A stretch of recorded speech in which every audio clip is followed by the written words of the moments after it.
Hello दोस्तों, एक बार फिर से स्वागत है आप सभी का आपके अपने YouTube चैनल नॉलेज हैकर्स में। आज हम पढ़ेंगे मध्य प्रदेश के सामान्य ज्ञान से रिलेटेड कुछ महत्वपूर्ण प्रश्न। ये इस सीरीज का दूसरा पार्ट है। इसका पहला पार्ट मैं अपलोड कर चुका हूं और उस वीडियो की लिंक आपको डिस्क्रिप्शन में मिल जाएगी, तो आप वहां से जाकर वो वीडियो देख सकते हैं। इससे पहले कि मैं क्वेश्चन आंसर स्टार्ट करूं, यदि आपने अभी तक चैनल को सब्सक्राइब नहीं किया है तो चैनल को सब्सक्राइब कर लीजिए और नए वीडियोस आप तक पहुंचते रहें, उनका नोटिफिकेशन आपको मिलता रहे, इसके लिए बेल आइकन पर जरूर से क्लिक कर दीजिए। तो चलिए बिना देर के हम अपने क्वेश्चन से स्टार्ट करते हैं।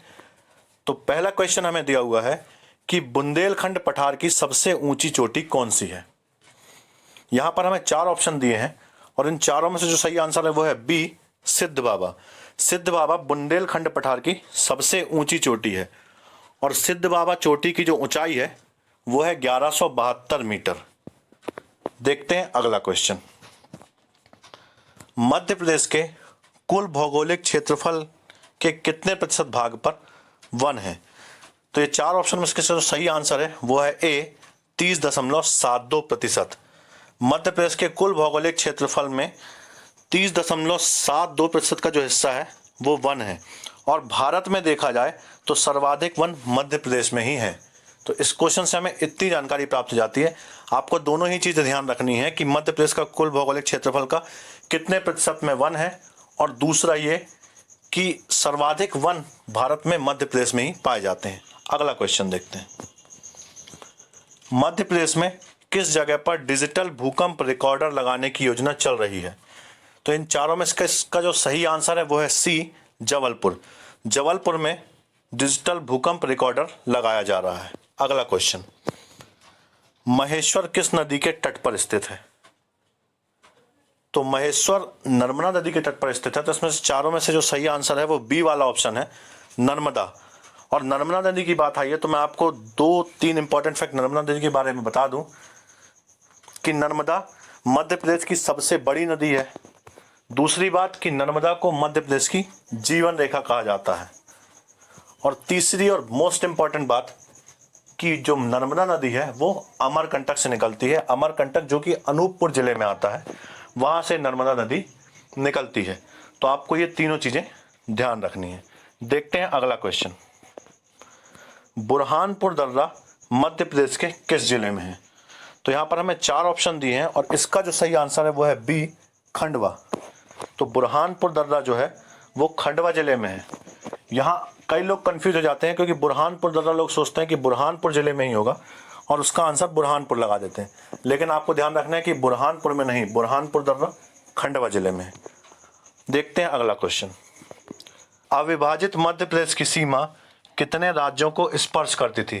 तो देखिए 1 नवंबर 2000 से पहले जब मध्य प्रदेश और छत्तीसगढ़ अलग नहीं हुए थे तो मध्य प्रदेश की जो सीमा है वो 7 राज्यों को स्पर्श करती थी।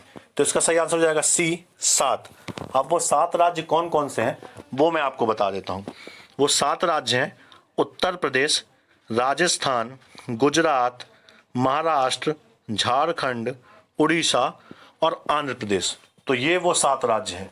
लेकिन अगर वर्तमान की बात की जाए, क्योंकि अब छत्तीसगढ़ मध्य प्रदेश से अलग हो चुका है, तो अब मध्य प्रदेश केवल 5 राज्यों की सीमाओं को स्पर्श करता है। तो ये आपको ध्यान रखना है। देखते हैं अगला क्वेश्चन। निम्नलिखित में से कौन सा खेल पुरस्कार मध्य प्रदेश शासन द्वारा नहीं दिया जाता है। यहां पर हमें 4 नाम दिए हुए हैं। इसमें से विक्रम पुरस्कार, एकलव्य पुरस्कार और विश्वामित्र पुरस्कार, ये तीनों ही मध्य प्रदेश शासन द्वारा दिए जाते हैं। तो इसका सही आंसर हो जाएगा डी, वागेश्वरी पुरस्कार। और यहाँ ध्यान रखने वाली बात यह है कि विक्रम पुरस्कार और एकलव्य पुरस्कार खिलाड़ियों को दिए जाते हैं, जबकि विश्वामित्र पुरस्कार खेल प्रशिक्षकों को दिया जाता है। तो ये चीजें आपको ध्यान रखनी है। अगला क्वेश्चन, मध्य प्रदेश के सर्वाधिक महाविद्यालय किस विश्वविद्यालय के अंतर्गत आते हैं। तो इनमें से जो सही आंसर है वो है ए, डॉक्टर हरि सिंह गौर विश्वविद्यालय।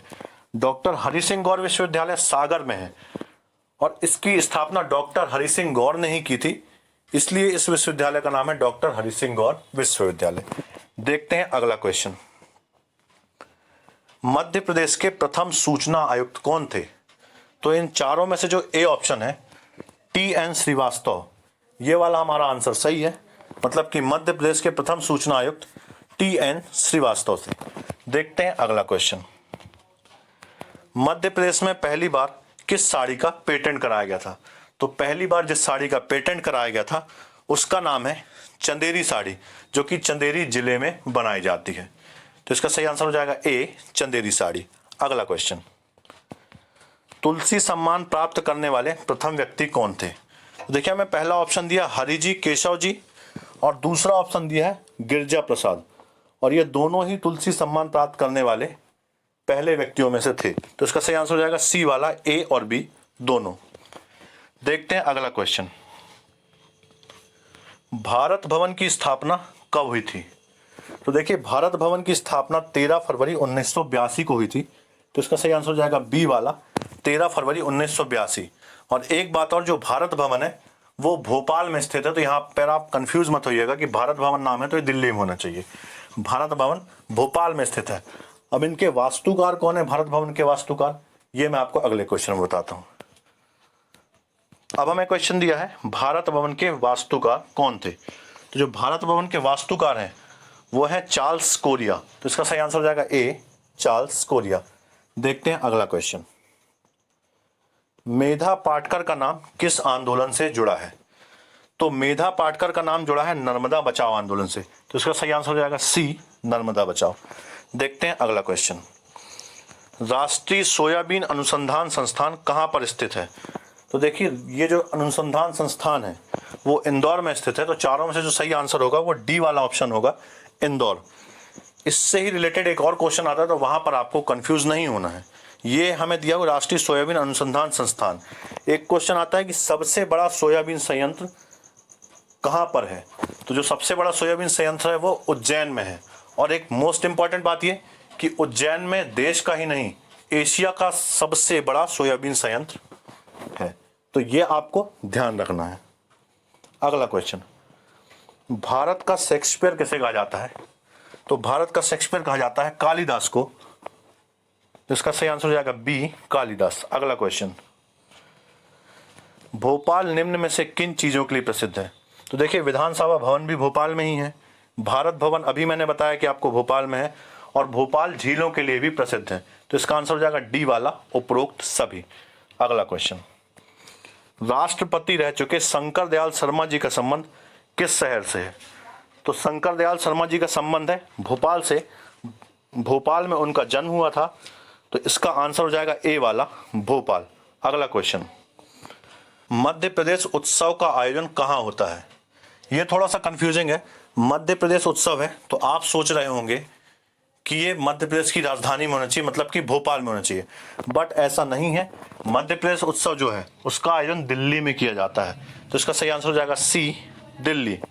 देखते हैं अगला क्वेश्चन, भोपाल गैस त्रासदी की घटना किस कंपनी में घटित हुई थी? देखिए, यह एक बहुत ही भयानक घटना थी, और यह जिस कंपनी में घटित हुई थी उसका नाम है यूनियन कार्बाइड। तो इसका सही आंसर हो जाएगा डी। ये जो भोपाल गैस त्रासदी की घटना है ये 2 दिसंबर की रात को घटित हुई थी, 2 दिसंबर 1984। तो आपको कई जगह डेट 2 दिसंबर 1984 देखने को मिलती है, और कई जगह 3 दिसंबर 1984। तो दो में से आप कोई भी डेट देख सकते हैं। और इस घटना में हुआ क्या था कि एक बहुत ही जहरीली गैस मिथाइल आइसोसाइनाइड का रिसाव हुआ था, जिससे हजारों लोगों की जान चली गई थी, और इससे लाखों लोग प्रभावित हुए थे, और बहुत सारे लोग इससे शारीरिक रूप से विकलांग भी हो गए थे। तो इस क्वेश्चन से हमें इतनी जानकारी मिल जाती है। देखते हैं अगला क्वेश्चन, मध्य प्रदेश का एकमात्र हीरा उत्पादक जिला कौन सा है? तो मध्य प्रदेश का एकमात्र हीरा उत्पादक जिला जो है वो है पन्ना।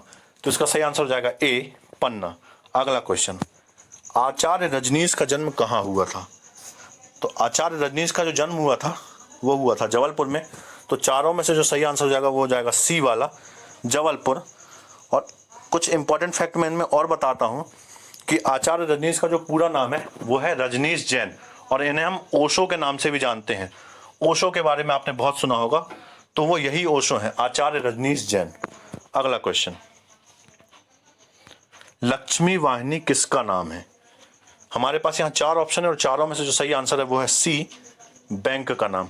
लक्ष्मी वाहिनी एक बैंक का नाम है, और ये जो लक्ष्मी वाहिनी बैंक है वो देश का पहला मोबाइल बैंक है।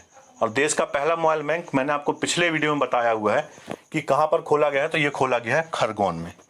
अगला क्वेश्चन, मध्य प्रदेश का एकमात्र चाय और कॉफी उत्पादक जिला कौन सा है? देखिए क्वेश्चन बहुत ज्यादा इंपॉर्टेंट हो जाता है। इंपॉर्टेंट इसलिए हो जाता है क्योंकि मध्य प्रदेश का एकमात्र जिला है जहां पर चाय और कॉफी दोनों होती है, और इसका सही आंसर है बी, बैतूल। देखते हैं अगला क्वेश्चन, बैजू बावरा का जन्म कहां पर हुआ था? तो चारों में से जो इसका सही आंसर है वो है चंदेरी, मतलब कि बैजू बावरा का जन्म चंदेरी में हुआ था। तो ये सारे मैंने आपको 25 क्वेश्चन बताए हुए हैं जो कि आपके एग्जाम्स के लिए इम्पोर्टेंट हैं, और हो सकता है कि कुछ एग्जाम्स में देखने को आपको मिले। तो ये जो भी इंफॉर्मेशन मैंने आपको दी है, यदि आपको अच्छी लगी हो तो प्लीज़ इसे लाइक कीजिए, अपने दोस्तों के साथ शेयर कीजिए, चैनल को सब्सक्राइब कीजिए। हम फिर मिलेंगे अगले वीडियो में ऐसी ही कुछ नई जानकारी के साथ। तब तक के लिए आप सभी का धन्यवाद।